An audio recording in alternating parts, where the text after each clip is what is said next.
Hey guys, I'm ZFG, and this is my Ocarina of Time all dungeon speedrun. So for this speedrun, I'm going to need to beat the 8 main dungeons and get the spiritual stone or medallion from all of the blue warps after beating the boss. So this means I'm going to have to beat the Deku Tree, Dodongo's Cavern, Jabba Jabba's Belly, Forest, Fire, Water, Shadow, and Spirit Temple. So I'm doing this run on the Japanese Wii Virtual Console version. The Japanese version is for faster text. Other than text, there's no differences between Japanese and English at all.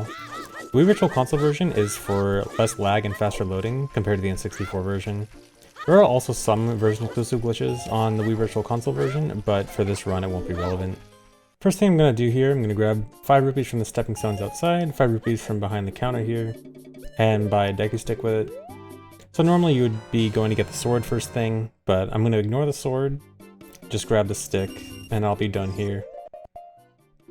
So normally at the beginning you're supposed to get a sword and shield to get to the Deku Tree, and then you have to beat the Deku Tree to get out of the forest. I won't be doing that though, I'm going to ignore all of that, and climb up to Lost Woods. So also, so for general movement, you'll see me doing a lot of side hops and back walking. This is going to be the fastest general forms of movement, at least before I get some other items. That's how you'll see me moving a lot through the run. So here in Lost Woods, there's a shortcut over to Zora's River. You're normally not supposed to access it until later on in the game, but we can get in there early. So I'm going to go over here and get into a specific position, and then I'm going to do a side hop and a jump slash to clip into the stone slab, and this will let me get out to Zora's River early. So it might seem weird that I'm leaving the forest early without beating Deku Tree when I need to, but I can just do the dungeons in any order in this run. I don't have to do them in the intended order. So it's going to be much faster to put Deku Tree off until later. So getting around that spike's a little bit awkward on the bridge here. So for now, I'm going to leave and go down Zora's River. So there's a bunch of invisible rupees in the river here. I want to get 80 rupees for buying a shield later, so this will help me start. I should get 20 by the end of the river, and then I'll get the other 60 later. Also, if you mash B while swimming, it makes Link swim a little bit faster. So here I'm going to go to Kakariko, but before I go to Kakariko, there's an owl in front of the stairs over there. The one that says, you know, do you want me to repeat what I said? Takes forever to talk to. I don't want to talk to him. So I'm going to go over here and do a glitch where I slide up into the water and hold very slightly outside the dead zone on the control stick. This is known as extended super slide.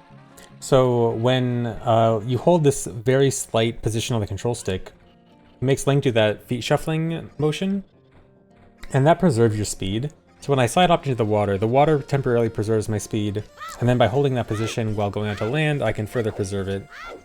And in addition to preserving speed, it also prevents NPCs from talking to Link, so that way the owl can't talk to me. And again, that's called extended super slide. That'll be used a lot later on in the run.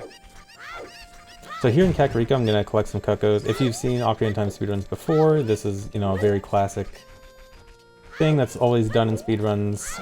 We want to get a bottle early on. A bottle is one of the most important items in the game for glitches. Bottle lets us do a huge amount of really cool glitches. And collecting the Cocos is just the fastest way to get a bottle. So I have a specific order to collect them. There's like 4, there's a group of 4 at first and then another group of 3 after. And also the Cocos try to run away from Link in the direction where they get farthest away as fast as possible. And so you can actually use that to manipulate where they run based on Link's position. So sometimes I'll be moving in a bit of a weird way that looks like it's not great movement, but it's actually a way to manipulate how the Cocos are running away from Link.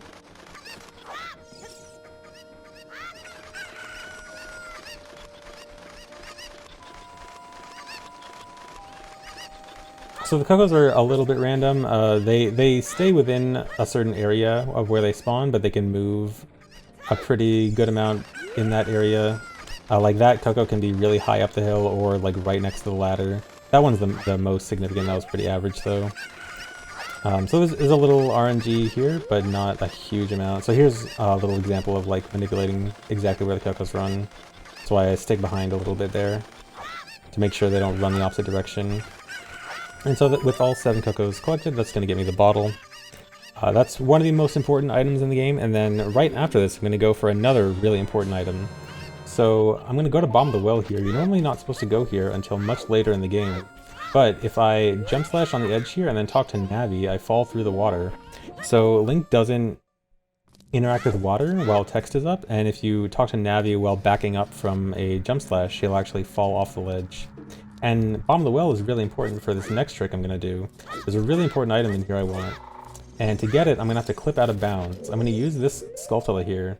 I'm going to try to push this Skulltula far away against the wall and then kill it while it's closer to the wall.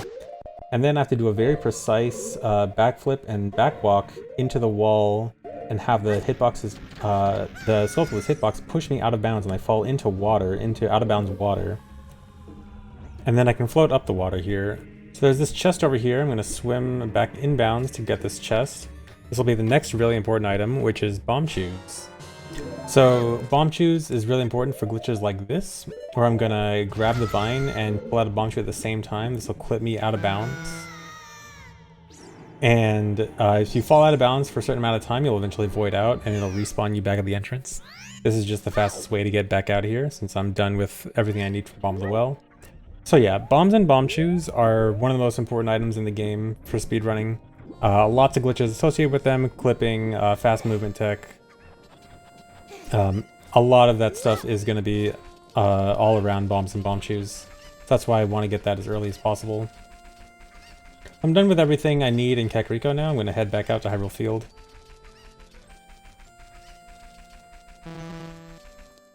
So from here I'm going to head to Market. While I go down the stairs here, the owl still wants to talk to me, but I can avoid talking to him by targeting this sign. And walking out of his talk range while targeting that sign prevents him from talking to me. So now I'm going to go to Market, and as soon as it turns night here, the bridge is supposed to go up, but if the last time I looked at the bridge, it's still down. I'll be able to get on the chains here, and then I'll let the camera pan out. This will load the bridge, instantly popping it up, and I can get the secret 60 rupees at the top here, and go straight into Market. So those extra rupees, that'll allow me to buy the Hylian shield. I want to buy it from the shop here, but it's nighttime, so the shop is closed. But I can clip in by climbing this box and doing a jump over the door. There's no collision over the door, so I can just break in and buy my shield.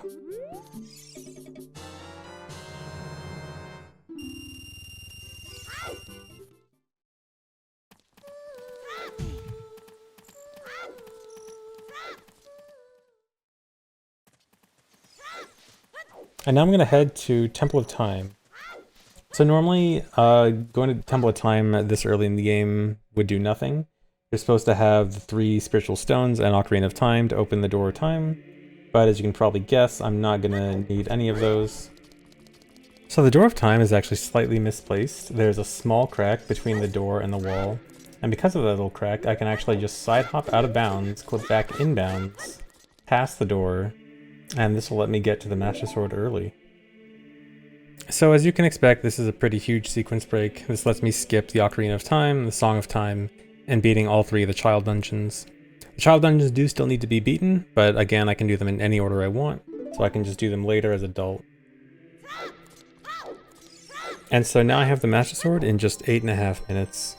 So the reason I want to become adult so early is that adult is generally just better than child at most things in the game.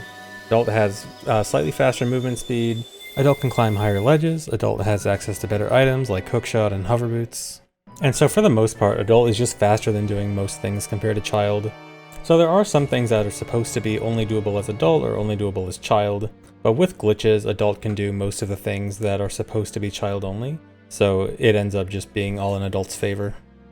The bottle and bomb shoes I got are 2 things that child is better at, and so that's why they're shoved right at the beginning of the run, and then we go straight to adult.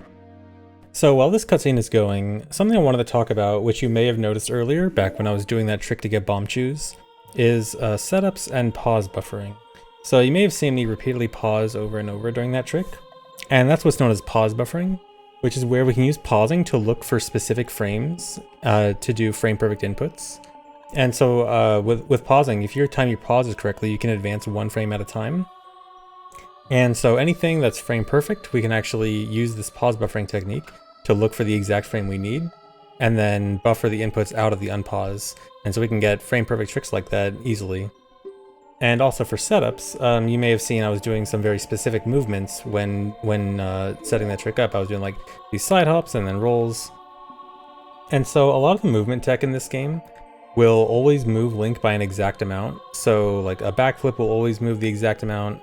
A neutral roll, like rolling while targeting without holding anything, will always move Link an exact amount. And you can also do the same with Link's angle. So there's also techniques that'll move Link's angle, his facing angle, an exact amount each direction, like a backflip and then a side roll will move an exact amount of angle every time, or a side hop side roll, or what's called an ESS turn, where we just hold the control stick a very slight amount just barely outside the dead zone for just a short time. Those will all move Link's angle an exact amount. And so using these things, we can actually make setups to move Link into very precise positions with very precise angles and use pause buffering for very precise timing. And so with all these techniques, we can turn what should be an insanely difficult trick on paper into something pretty reasonable for speedruns. So about the light medallion is not actually required for this run. You don't get the light medallion in a dungeon, you just get through this cutscene. So theoretically it would be fine to skip. We actually did find a wrong warp not too long ago. That wrong warps to the light arrow cutscene, and the light arrow cutscene has this part where it shows a flashback to Child Link and then back to Adult Link. And that transition actually does change Link from child to adult. So there is actually a way to wrong warp to that cutscene and use that cutscene to turn to adult and skip the light medallion. There was a route trying to use it. It ended up being a little bit too slow because of the setup just taking too long. But there is a future possibility of skipping the light medallion for this run.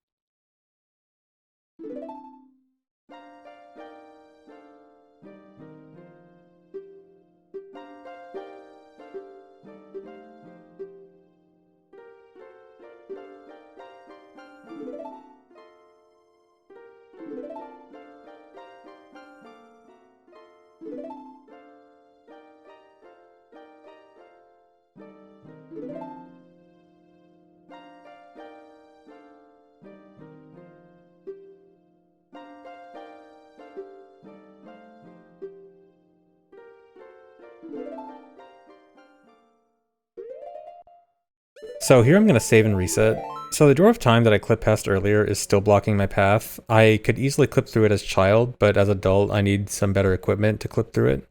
So saving and resetting is my best option. When you save and reset in the overworld, it always places Link back at the front of Temple of Time. So it'll be conveniently just past the Door of Time so I can get out of here. So you might notice I have bombs equipped right now, even though I never got them. So when you become adult, the game always tries to equip bombs automatically, as well as Deku Nuts and Ocarina, although it'll skip equipping those if you don't have them, but not bombs.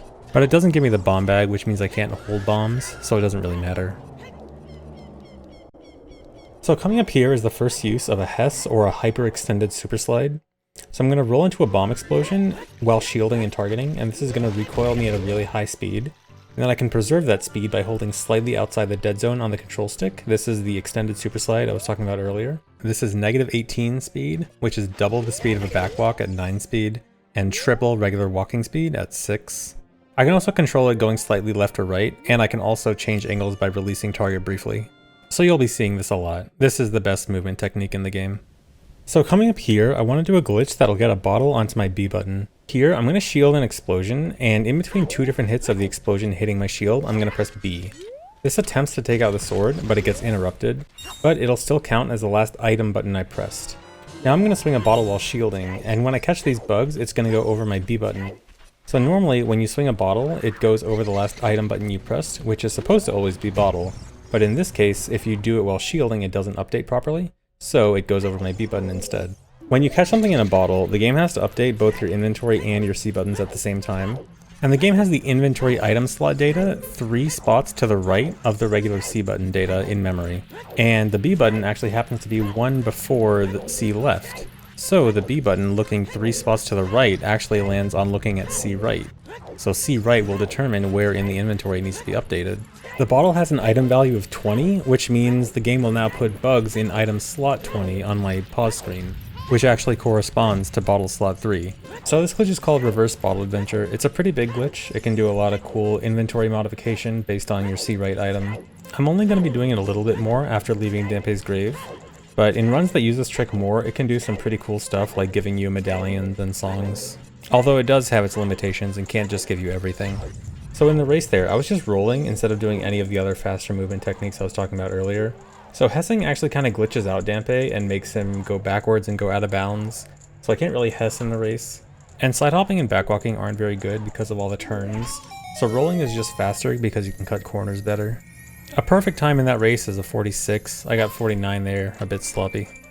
So here I'm going to get the hookshot. This is both a really important item normally and also really good for glitches. I'll be doing a lot of really cool stuff with it.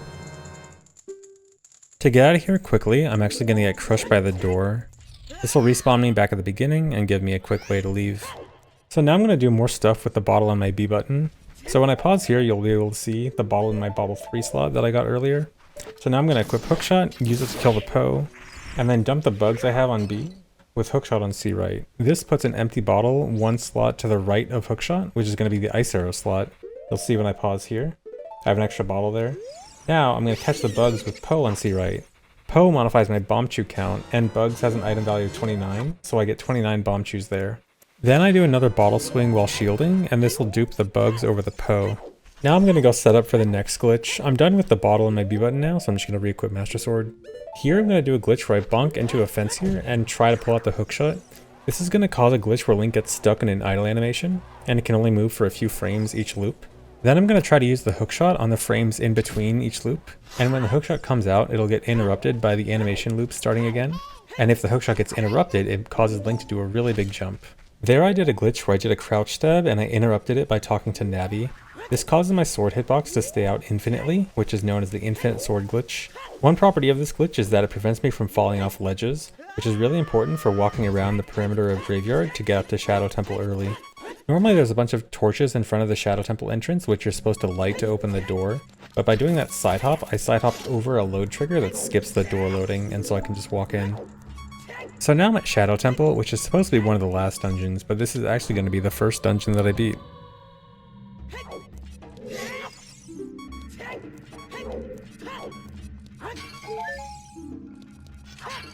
So here I need to get a little bit of health. I need to be at low health but not too low health, and also some Deku Nuts. That's going to be important for later.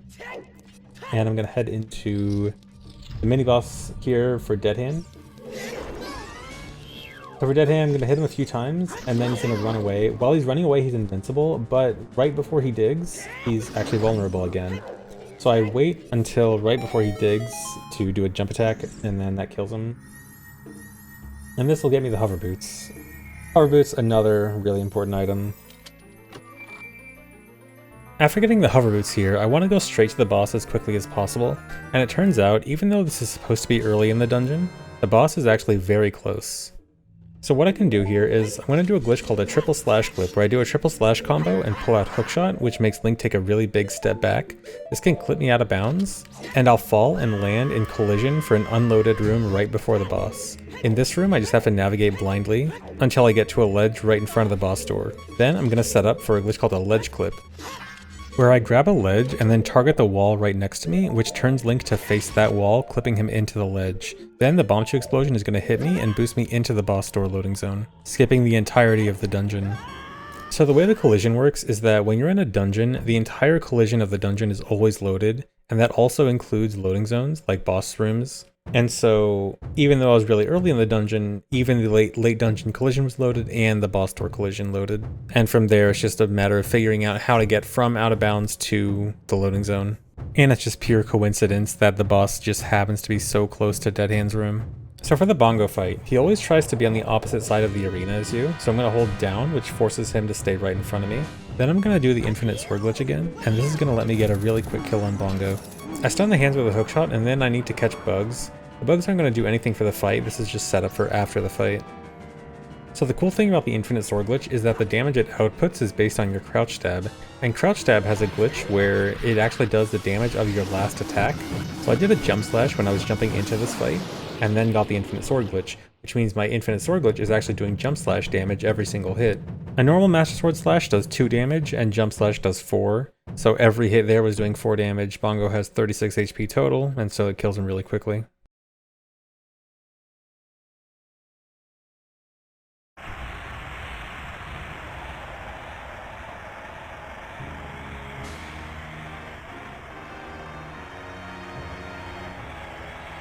Here's where the bugs I mentioned earlier come in. After catching something in a bottle, if you do a backflip, press the bottle button, and then press another item that Link holds in his hands, he'll play that item like an ocarina. And if I do ocarina items on the edge of the blue warp, I'll gain control while the blue warp is supposed to be going. Here I'm going to try to do a setup to die on 1 exact frame of the blue warp timer, and if I do it right, I'll die, get the medallion, and not have to watch the cutscene.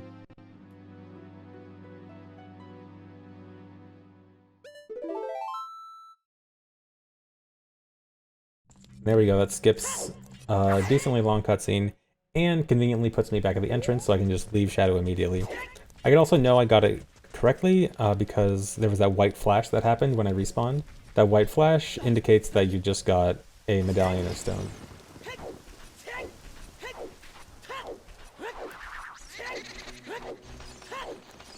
So now I'm just gonna head out back to Kakariko. I'm gonna do another Hess here. I want to go up to Death Mountain so I can use a bomb chew and blow it up against this grass to Hess all the way up to the top of Kakariko. Before I go directly to Death Mountain though, I'm gonna sell these bugs. This gives me 50 rupees, and so I can go do some shopping. And here in the shop, there's a fairy also priced for 50 rupees. A bit odd that they're the same price, but this is very convenient because I do want the fairy for a few tricks coming up.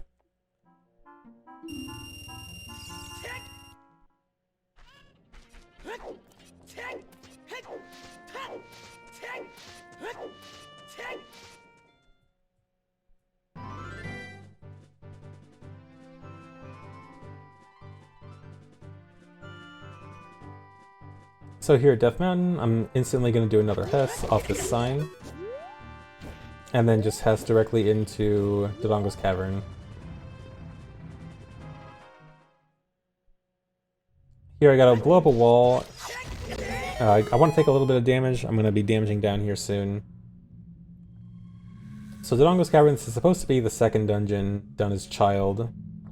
But one of the only child dungeon you normally have access to as adult anyway. So I'm going to take some damage here from the lava. I'll take damage a little bit faster by constantly rolling. And then I'm going to set up into position for another hookshot jump like I did back in Graveyard. So this time I'm going to have the hookshot get interrupted by a death. And by dying as soon as the hookshot hits its target, I get a huge jump upwards. The bridge above is only solid from the top and not the bottom, so I pass through the bottom, land on the top, get revived by the fairy, and now I can go over to bombs. Also, you saw there while paused, it looked like I equipped the fairy again. What I actually did there was a glitch called Equip Swap, where I hover the cursor over the fairy, switch menu screens, and then as soon as possible, equip the fairy again over a different item slot. The fairy actually went over the Ice Arrow bottle slot that I got from Reverse Bottle Adventure earlier. This effectively duplicates the fairy, so it doesn't use up my original fairy. So bombs, just like bomb chews, are really important for lots of glitches. Even though they're pretty similar, they both have different use cases, and so I do want them both. But after getting bombs, I'm actually not going to beat the dungeon, I'm going to leave. I do need to beat this dungeon eventually, but it's going to be faster to just leave right now and put it off until later. For now, I'm just going to do another Hess here and then go up to Goron City.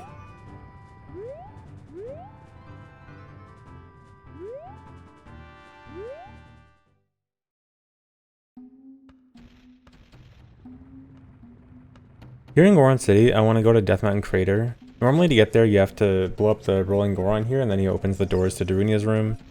Instead, I'm going to do a Mega Flip. This is when I roll into a bomb and backflip out of it. This gives me a really high speed. By angling it towards this specific wall, I'll clip out of bounds, and then with hover boots, I can go back in bounds and bypass a load trigger. Skipping that load trigger makes a statue not load that's supposed to be blocking the exit out to Death Mountain Crater, so I can just walk out.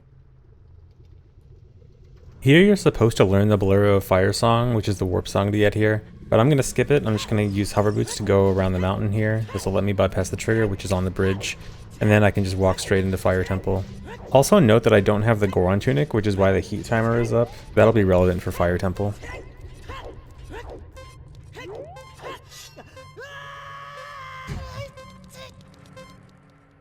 As soon as I enter Fire Temple, I'm just going to save and reset. I just need to do this to prevent a trick coming up later from crashing. So coming up here is a really big glitch that was just found for Fire Temple. So Fire Temple is a very vertical dungeon. You have to take a long winding path upwards to get to the top. There was always this one theoretical thing that could maybe skip most of the dungeon, but we could never get working, and then finally did earlier this year. The first thing I want to do in here is just take a little bit of damage from the keys, and then I'm going to do a setup for a glitch called ledge cancel. I'm going to set the bomb down up here and then try to climb the ledge right as it's exploding, and shield it as soon as I come up from the ledge. This will be for later, but this also has a side effect of causing my camera to behave really strangely. Now I'm going to go to the door and drop bugs. I need to frame perfectly open the door as soon as the animation ends, and this will cause the camera to not center behind Link when opening the door. Normally when you enter the next room, there's a cutscene where you talk to Darunia, but by keeping him off camera, the cutscene won't actually start. Now I'm going to do another camera glitch where I try to go into first person and shield the bomb explosion at the same time. This lets Link walk around while being in first person. So this is both to try to fix the camera issues that would have been caused by ledge cancel and also help keep Darunia off screen. Now I need to get up into a really precise position near this hookshot target to set up for another hookshot jump. I need to wait until about 1 second left on the heat death timer, and then try to hookshot a really precise position on the hookshot target. Once the hookshot hits, I'm going to repeatedly pause over and over again. So by pausing over and over, the heat timer actually continues ticking down 1 frame per pause, but the game state won't actually advance if I just keep mashing pause. So eventually the timer hits 0 and I'll die. The ledge cancel glitch I did earlier causes Link to be airborne for 1 frame before actually dying. And if you go into the air on the frame you die, you get this glitch where you can walk around while dead. And by getting this walking around while dead glitch at the same time as the hookshot jump starts, I can actually move around during the hookshot jump. I have just enough time to hit a load trigger in the center of the room to load the room directly above here. And now I just skipped a giant amount of Fire Temple. And then in this room, a Hess is just fast enough to get past all the firewalls before they can activate. And then I can do a damage boost past the last big firewall at the end. Now here in the Flare Dancer fight, you'll see I'm intentionally taking damage here. I want to get my health down to exactly 1/16. So the game actually keeps track of Link's health in increments of 16ths, not just fourths. So, but the only thing that damages Link in increments of lower than 1/4 is fire and ice damage. So like when Link was on fire there. And so I was taking fire damage to get down to, I would specifically look for my heart going from 1 full heart to 3/4 visually, and that indicates that I just hit 15/16. Then I take damage from Flare Dancer's explosion, which does 14/16 of damage. It's really weird. It's one of the only enemy damage sources that does damage in increments of not a quarter. But so now I can be confident that I definitely have 1/16 health, the lowest possible health I can have. And the reason I want that is because if I have this low health, the game cannot start a heat timer, because the heat timer, the timer for like how long you have left to live in a heated area, it gives you 1 second per eighth of a heart. And if I have less than an eighth of a heart, if I have a 16th, it just doesn't give me a timer at all.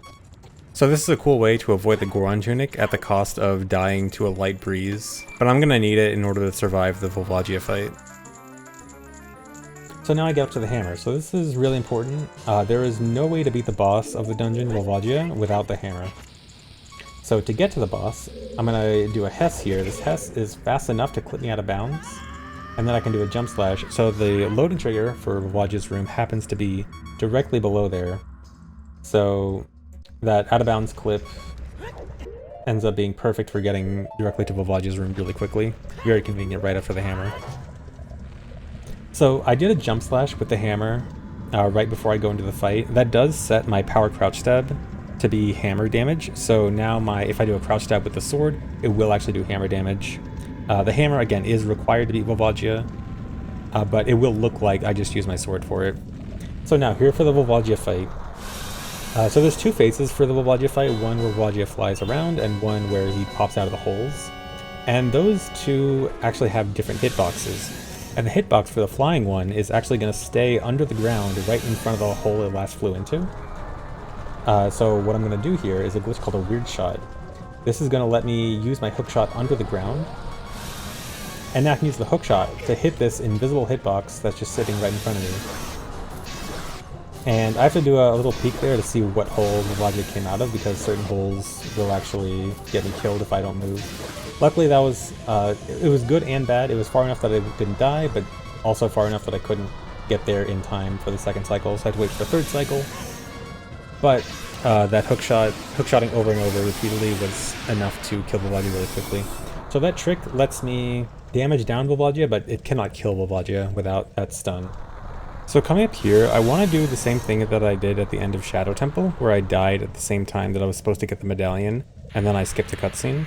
I'm going to basically do the same thing here, but it's going to end up a bit different. Instead of sending me back to the beginning of Fire Temple, I'm going to be warped to somewhere completely different, and this is called a wrong warp. So I need to do Ocarina items again on the edge of the blue warp. I'm going to do a different method this time, where I use a bomb and then try to use a cutscene item, which in this case is bugs, on the last possible frame while the explosion is still going. This is just supposed to be a little bit faster than dropping and catching bugs, but I needed a few extra pauses than normal, so it was kind of slow and barely saved time. While this is going, you'll see this thing where Link starts floating up and then stops floating and falls back down.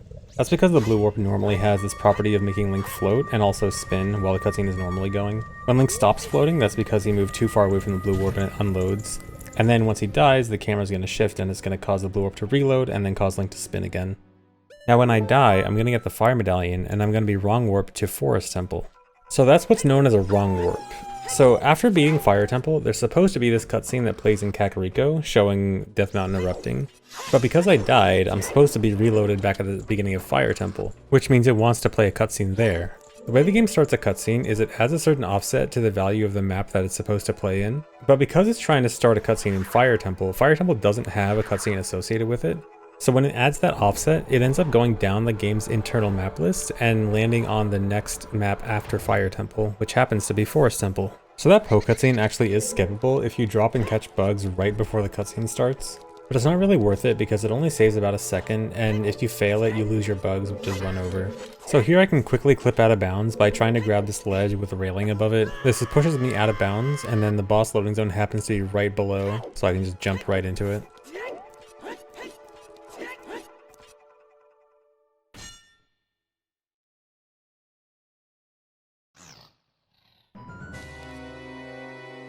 So notably, I do not have the bow. I skipped the entirety of Forest Temple, didn't grab the bow. Luckily, Phantom Ganon can also be beaten with hookshot. You actually do not need the bow for this, for the boss fight or this run in general. I'll be skipping the bow entirely.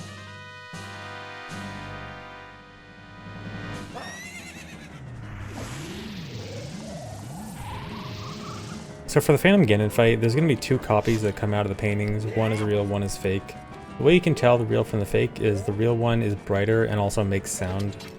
I also want to take damage during this fight, so I'm going to try to hit him at the same time he uses the electric attack to hit me. This will put me at perfect health for the cutscene skip coming up later.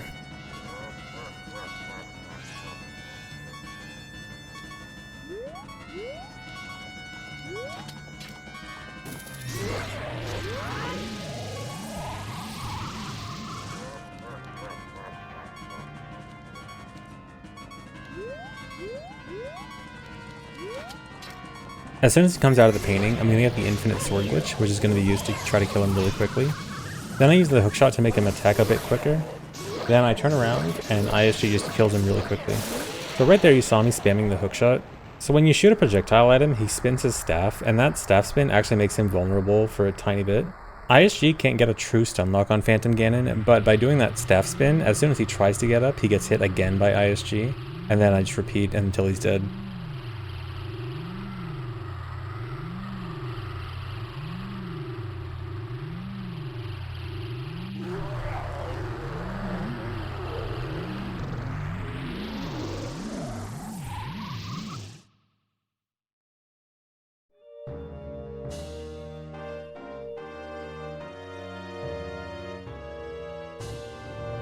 Here I'm setting up for another cutscene skip. This is going to be another one using bombs.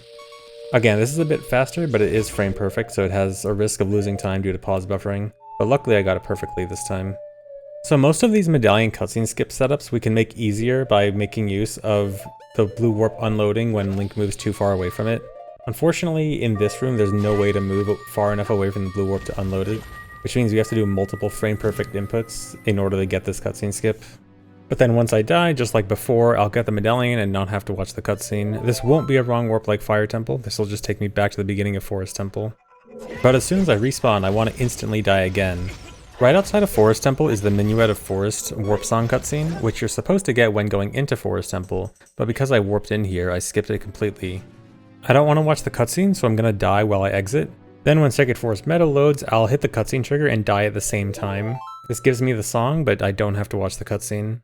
Here I want to Hess out of Sacred Forest Meadow. So hessing down steep slopes like these stairs is kind of risky because if you go at it too straight with such a high speed, you can actually become airborne and lose the Hess. But I can also take advantage of that by having a very specific angle and trying to equip hover boots. I can cause the hover boots to activate at just the right height, which lets me do a hover boots Hess over the entire maze. And here I cut some grass hoping to get a bomb drop. It's not necessary, but if I did get it, it would make the run a bit easier. But I didn't get lucky. Alright, so now finally back to Kikiri Forest. Now it's time to go to Deku Tree after all this time. I'm going to start a Hess. So normally Deku Tree is not... You're not able to enter Deku Tree as adult. But you can clip into it with a Hess going to the side. I can clip through one of the roots here. Hit the loading zone. And now I'm in Deku Tree as adult.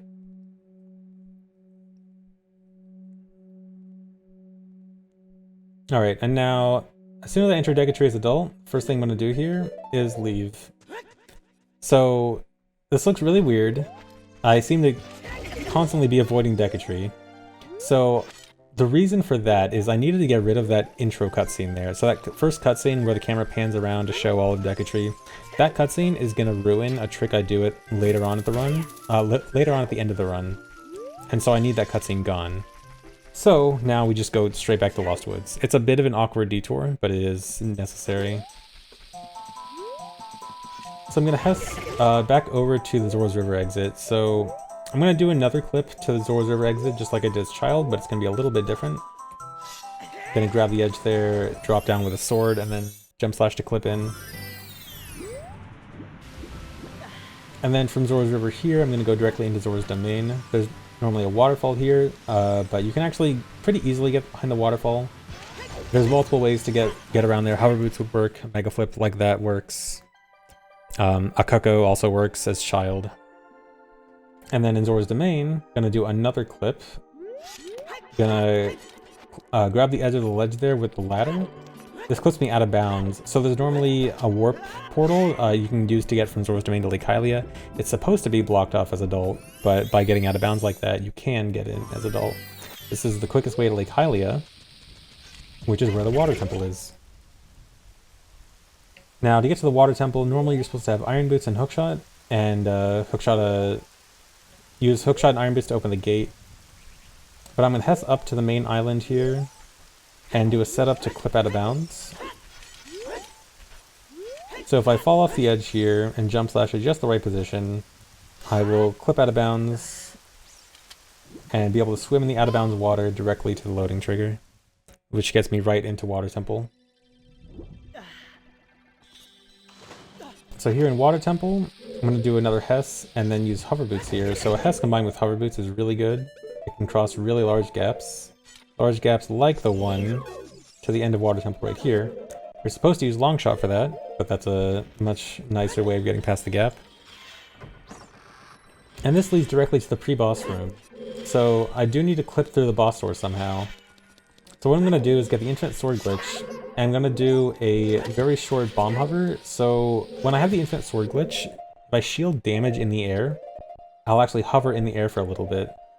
And then if I get hit while falling back down there, I have enough horizontal and vertical speed combined to clip through the boss door. And this gets me directly to Morpha.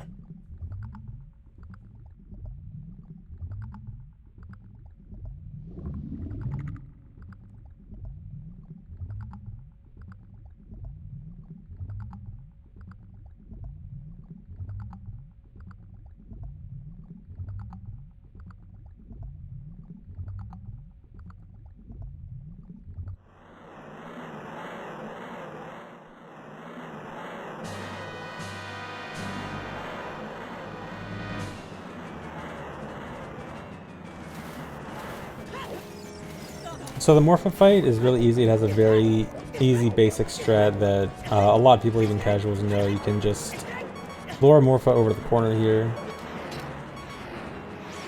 Hookshot Morpho over the corner. Just trap him and then just do some crouch stabs.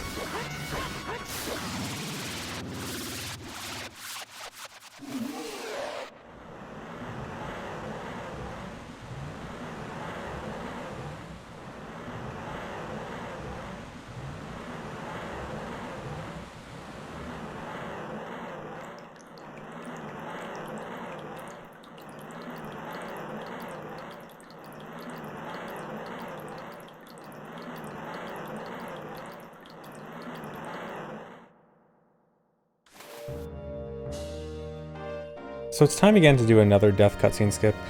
I opt to go back to doing the dropping and catching bugs version instead of the bomb OI because the bomb OI setup is just not that fast, it barely saves time, and I'd rather keep that extra bomb.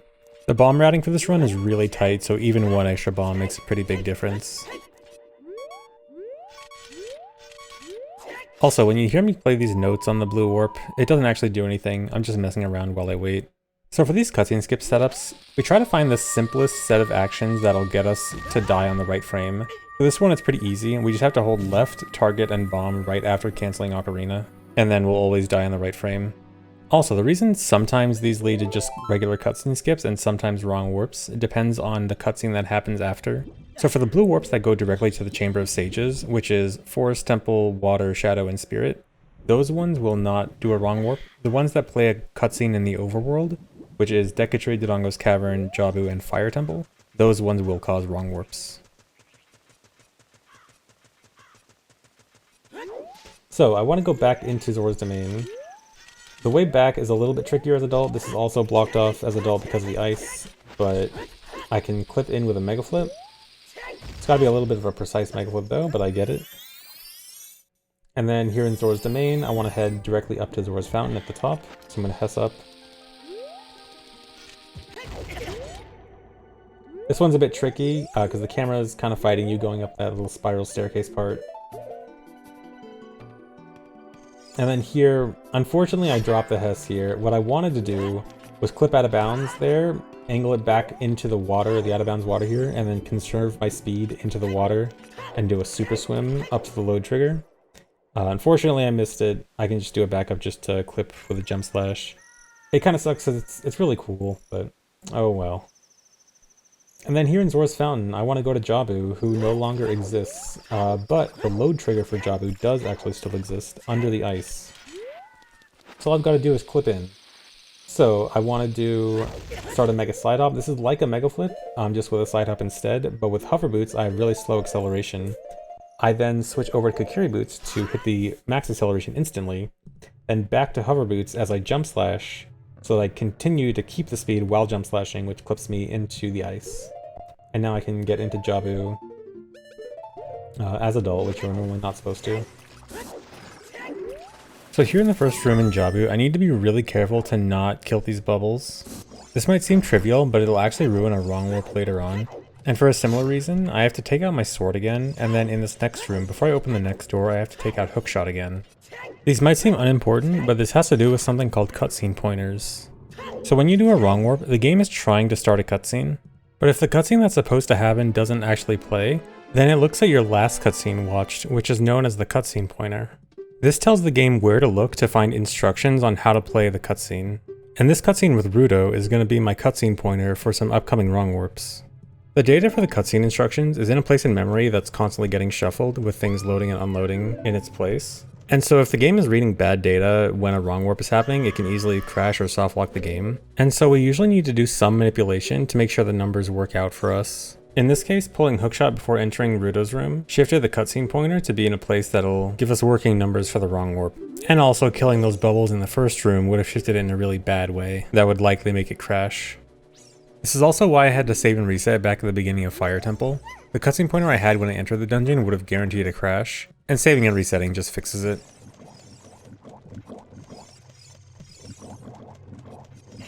So I want to get a fairy that's in a pot in this room. I can use the hookshot through walls in Jabu to break the pot from down below.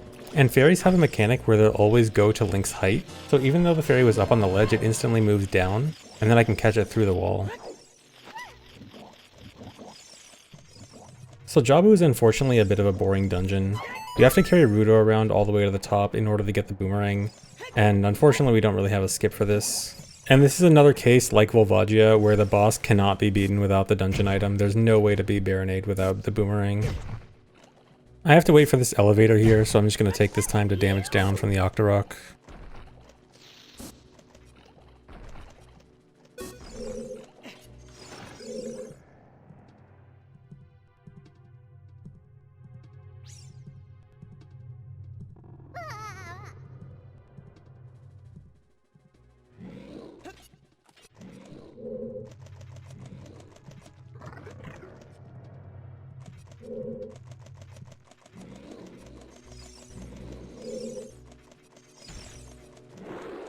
Coming up here is the only reason we need Rudo. This switch will only be pushed down if you're holding Rudo, there's no other way. And there's a little optimization for it. If you land on the very corner of the switch, you can avoid talking to Navi where she says only the weight of 2 people will push it down. Then in the next room, I can use Rudo to kill one of the stingers, and then use Nuts and a sword to just kill the others. And then there's a fan favorite trick here, where I try to drop Rudo as the chest is rising. This causes Rudo to start vibrating on the chest. This is known as Vibrudo. Fan favorite trick. So we can't really do any skips going up to the boomerang, but luckily after the boomerang we can skip the rest of the dungeon. Normally there's supposed to be this thing where you kill all the tentacles in order to get to the end, but we can skip all of that. Now the boomerang usually can't be used as adult, but with the equip swap glitch that I talked about earlier where I could effectively duplicate an item, it also lets me equip items that would otherwise be restricted. Because an item being restricted is actually based on the item's slot and not the item itself, so because I'm equipping it over a slot that I can equip, which is the Ice Arrow slot, it works fine. Now here I'm going to try to clip right to the end of the dungeon. I'm going to start a Hess with hover boots, and then go over to this door over here. And with a really precise angle, I can clip between the door and the wall here. It takes a few tries for me to get it though. But once I clip, I can go right to the boss loading zone and skip the final room of the dungeon.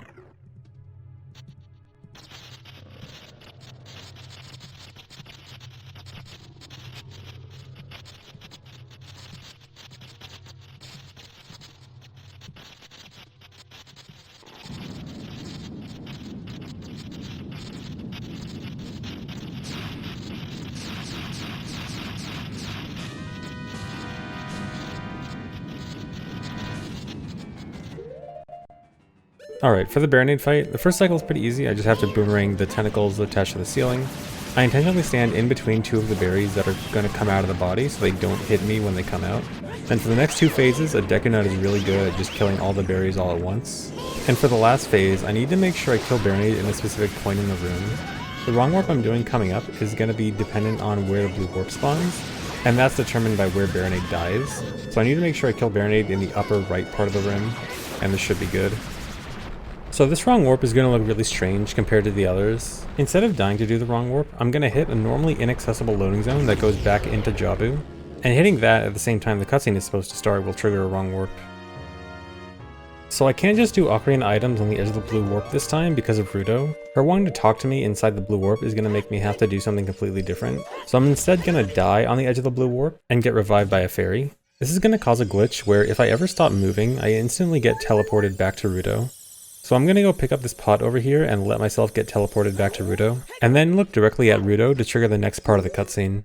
Now I have to deal with this awkward camera where I go up to a corner and she'll drop the pot to clip me out of bounds. And then I get set up into position for the wrong warp. When I close the text box here, it's going to trigger the blue warp to start going, and then I need to look for a visual cue with Rudo to know what frame I need to do a side hop on. I see the frame, do a side hop which hits the loading zone, and this triggers a wrong warp to King Dodongo's room. So even though this is where I want to go, I need to leave and re-enter the room real quickly. When I leave here, the door is locked and I have to open it with a switch down here. You're supposed to push a block onto it, but I can fall onto the switch and use C up to talk to Navi, which prolongs how long the switch is held down so I can get back to the door in time. So the reason I needed to leave and re-enter the room is because I'm actually doing back-to-back wrong warps here. But after you do a wrong warp, the game doesn't properly update your last entrance. which means I'm gonna die here, and my last entrance would have been Jabu, but I want it to be Dodongo's Cavern. So if I didn't leave and re-enter, it still would have been Jabu and would not have taken me to the right place with the wrong warp.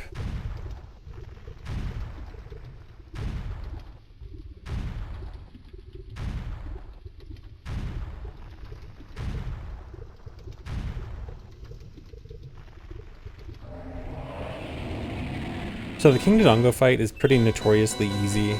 2 bombs and 2 jump slashes will kill him. I also like to bounce the bomb off the wall into his mouth, just to make the fight a little bit more fun. Then when he's rolling around, I can use this time to damage down from the lava.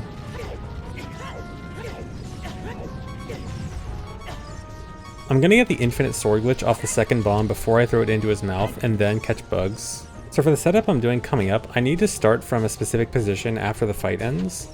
But it's almost impossible to drop bugs and catch them again without moving, and moving would mess up my setup. But if I just catch the bugs before King Dodongo dies, then I'll already have the bugs in my hand after the cutscene. And this is why I need the infinite sword glitch, is because that's the only way I can actually kill King Dodongo with the bugs in my hand.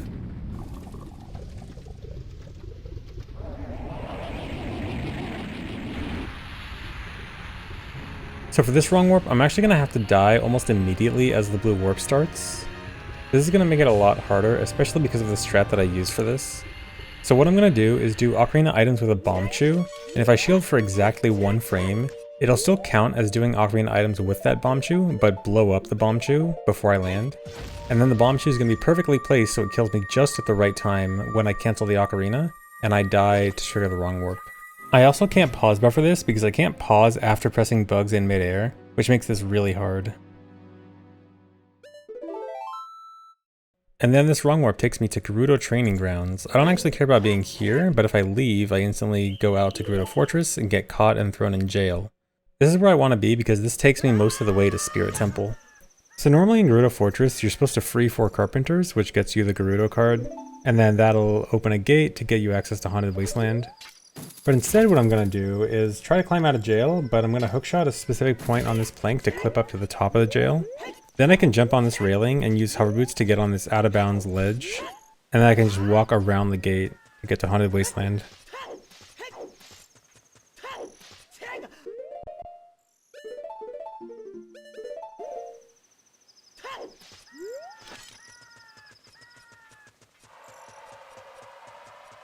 So for Haunted Wasteland, I really just want to Hess through the whole thing. So normally you're supposed to look out for flag posts to get through the first half and then use Lens of Truth to follow a Poe for the second half. And there's all these void out zones everywhere and you have to stick to a very specific path to avoid the void out zones. So doing this backwards and at a high speed is pretty tricky. This is one of the hardest tests in the game, to just get through the whole thing and not void out. I use a bit of a combination of looking at the minimap and some visual cues to figure out where I am and at what points to turn and stuff. But this test was pretty good. I get through the whole thing pretty safely.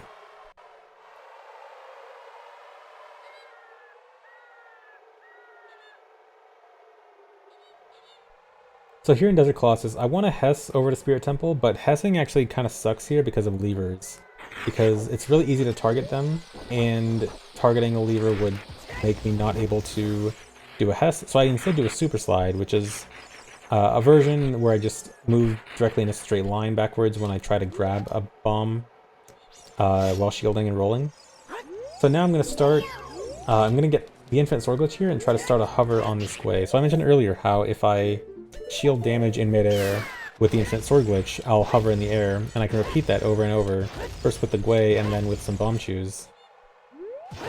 And this lets me get up really high. After I get high enough, I'm going to do a backflip and land on a particular seam. This will let me walk up this statue outside. From here, I can hookshot the Silver Gauntlets chest. I don't care about the Silver Gauntlets though. I'm instead going to do another Hess over to the other hand, where the Mirror Shield chest is going to drop. And that skips a huge section of Spirit Temple. Skips the entire child section and the first half of the adult section.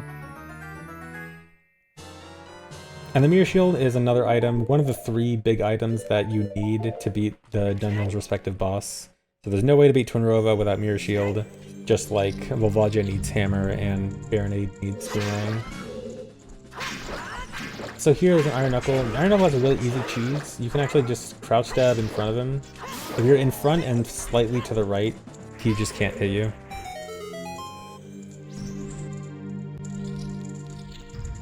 So I'm pretty low on bombs here. There's one guaranteed bomb drop I can get, but I actually need 2 bomb drops total. I'm going to try for a bomb drop from the Armos. So these Armos have a 50% chance to drop a bomb. So hopefully I get one of them. I have to wait until they both explode to open the door here. Get this key here. One of the only keys I actually get in the run. Alright, I did get 1 bomb drop. That's pretty nice. If I don't get that, I can still get a second bomb drop. It just takes a little bit of extra time. So I need at least 1 bomb entering this room to kill that one Demos, and then this fire circle and kill the rest of the Anubis here. They only die to fire. And then here's the guaranteed bomb drop I was talking about with this pot. If I didn't get an extra bomb drop there, I could reload the room to get a second bomb drop. Alright, here in the main room of Spirit, I want to climb up the statue to get to the boss room really quickly. Unfortunately, I make a pretty big mistake here. This is like the main big mistake of the run, unfortunately. I fall trying to climb up the statue. Getting around the elbow of the statue is a bit awkward, and I ended up falling there and taking some extra damage that I didn't want. But I can just climb and try again. But here's what's supposed to happen, is the bomb clips me out of bounds and then back up inbounds onto the shoulder of the statue. Then I do some more tricky movement here to climb up the statue, and then here I'm going to try to do a backflip with hover boots, which will put me out of bounds, right next to the wall, just barely out of bounds. Then I can jump slash into the boss loading trigger.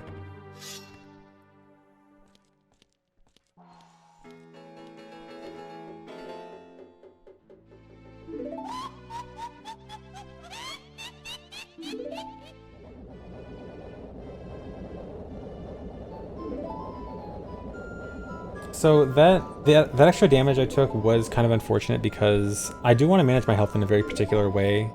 Coming into the boss room, I want to have exactly 2 hearts or 1 3/4. Either is fine. But I'm unfortunately half a heart down. That means I'm going to have to do a slower strat a little bit later. So it's going to cost a little bit of extra time. But before that, this Iron Knuckle fight with Nibiru. So I'm going to do a jump slash and do the cheese I was talking about, just sitting in front and crouch stabbing. But I'm not going to kill the Iron Knuckle right away. I'm going to leave it on just 1 hit left. I'm going to climb on this throne. And I'm going to jump to this door and do a glitchy ledge grab here. I kind of grabbed on something I'm not supposed to. And this causes Link to fall through the floor if it happens at the same time a cutscene starts. So Link fell through the floor and voided out during the cutscene. It skips the entire cutscene. A nice little time saver, not having to watch that.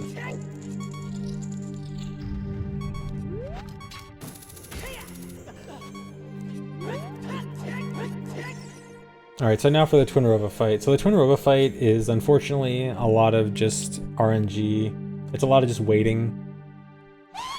You kind of just have to wait until one of them shoots. I think I get pretty good luck in this run. But yeah, this is probably most speedrunners' least favorite boss.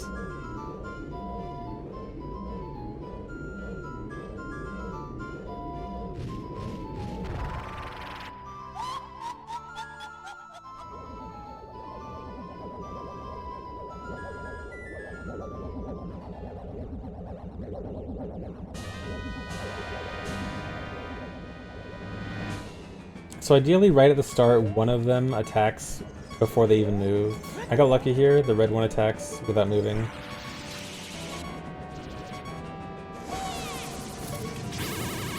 And I actually almost missed, but barely get it. I can also use the hookshot to make them spin in place. This will make it easier to lock them in place so it's easier to hit them.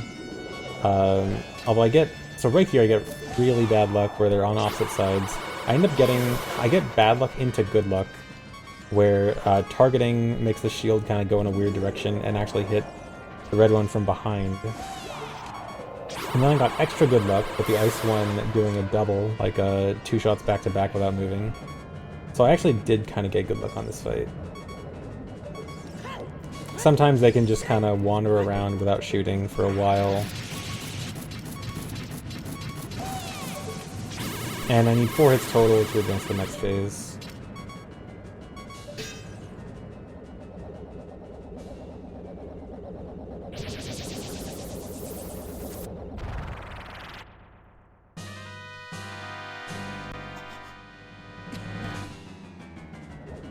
So for this phase, I want to stand close to one of the platforms and then use the hookshot to make her spin.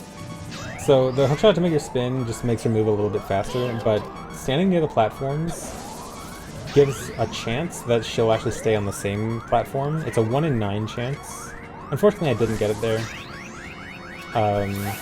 But it's fine. And then after stunning her once, if I do my crouch stabs correctly, I can one cycle her.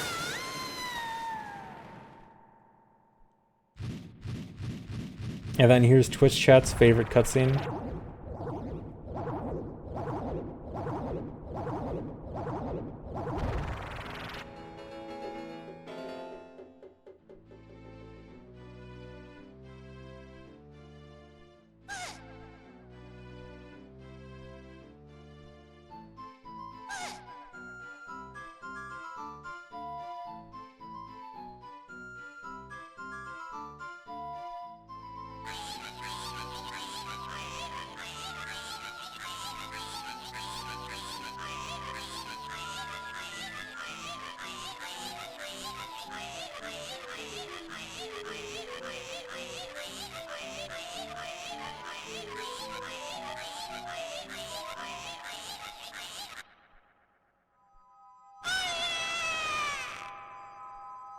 So here's where I'm gonna lose time to the extra damage I took earlier.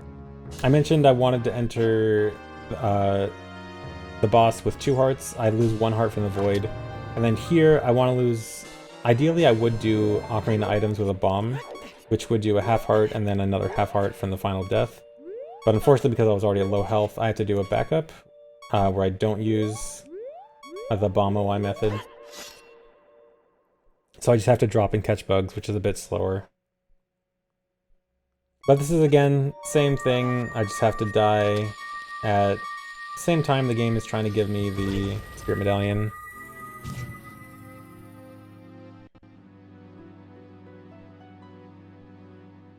And then if I do it right, I'll respawn at the beginning of Spirit Temple with a white flash that indicates that I got the Spirit Medallion. Alright, now I'm going to do a save and reset. This save and reset is a bit weird. So the entire purpose of this save and reset is actually going to be the title screen here. So all I want to do is just see the title screen here to load Hyrule Field. This will be important coming up soon. So now loading back in, I'm just going to do one more bomb OI. And here's will be the only actual song played on the Ocarina the entire run. Minuet, I need to warp back to Sacred Forest Meadow because I gotta go do one last dungeon, Deku Tree. Finally getting around to Deku.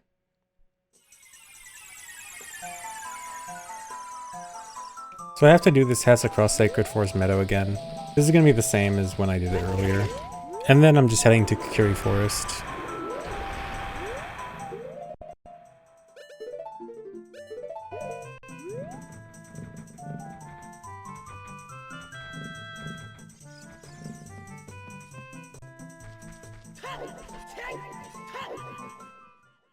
Okay, so this next part is going to look pretty weird. So the goal of this next section is I need to load something in a very specific place in memory and have a very specific angle when I do it. The way I'm walking and the way I'm moving the camera is all done very intentionally to make sure that things load or unload in a very specific way. That's also what cutting the sign here is for, just trying to set up memory. And then all this is done so that I can drop a bomb chew at a very specific angle at a very specific place in memory. I mentioned a while ago how after doing a wrong warp, the game will look for your last cutscene watched and try to find data for how to play that cutscene, and how we usually try to manipulate it to be 0 or negative so that we have nothing happen. In this case, all that manipulation was actually to make it play a completely different cutscene. And I'll talk more about it a bit later after Deku Tree. So back in Deku Tree, finally actually gonna do it. So I can use the hookshot through the floor here to get up to the second level quickly.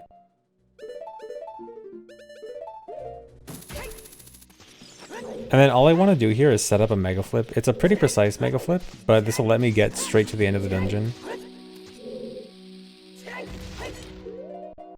I do this mega flip and I equip hover boots. This clips me out of bounds, and then I can slide hop and go all the way down to Goma's loading zone.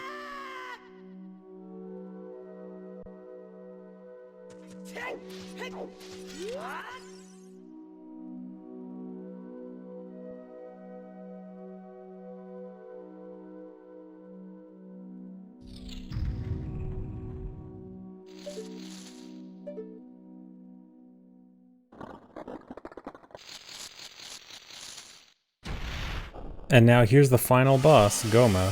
So the only thing I have to stun Goma is a Deku Nut, which I only have one left. But luckily it's really easy to one-cycle her after taking some damage. That damage is setting up for the final wrong warp of the run.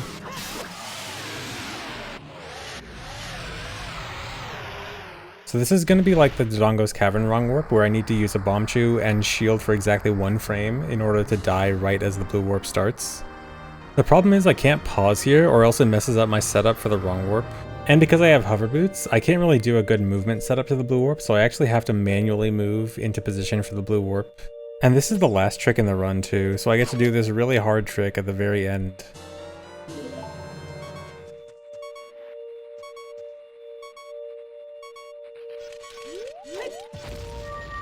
So I got it, and as soon as I cancel the Ocarina, I'm gonna die. This is gonna cause a wrong warp. It's gonna give me the Kokiri Emerald, which then will count as finishing my last dungeon.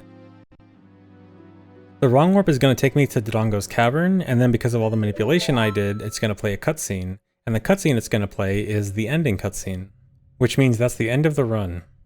So this may not immediately look like the ending cutscene, but it is. So normally after you beat the game, there's this cutscene where Link and Zelda are in the sky, and Link gives the Ocarina back and stuff. That cutscene actually takes place in Hyrule Field. It just takes place with all the textures gone. If you remember earlier how I mentioned after I beat Spirit Temple I save and reset just to load Hyrule Field from the title screen, that was to load cutscene data from Hyrule Field. And all that manipulation was to make the cutscene pointer point to some Hyrule Field data for a cutscene to play after a wrong warp. So the wrong warp happened, it started playing this Hyrule Field cutscene of the ending cutscene, and now it's playing in Dodongo's Cavern. So it looks really weird, but if I continue through all this text, it'll eventually get to the part where it actually just starts playing the credits. And that is the end of the run. That is all dungeons beaten in 1 hour, 6 minutes, 22 seconds. I really liked running this category. It was really fun, trying out the new tricks and optimizing everything. I'm pretty happy with this run. I could have gotten a 105 if I didn't make that stupid mistake in Spirit, but I'm satisfied with this time. So thanks for watching everyone, and I hope you enjoyed the run.